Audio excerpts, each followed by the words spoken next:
horizontal buzzsaw is where you're actually switching from going forward to the side to going reverse on one side. Across the top, it looks like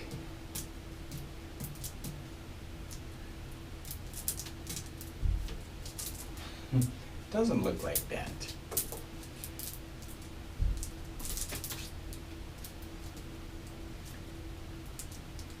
This is the easiest way to start it.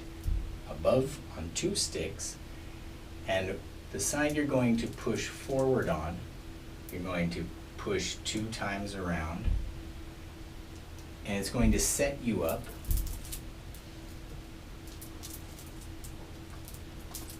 for going twice reverse. It's hard to hold on to it and put it back there. So here, 1, 2, 1, 2, back to where you started. So you're going to go 2 forward, switch, 2 reverse, back up top. 1, 2, 1, 2.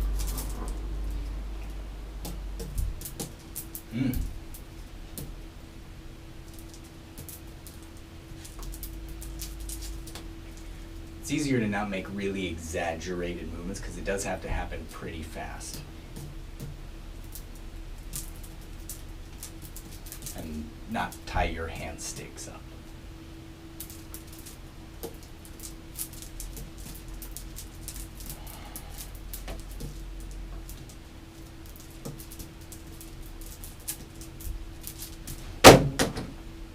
Cool.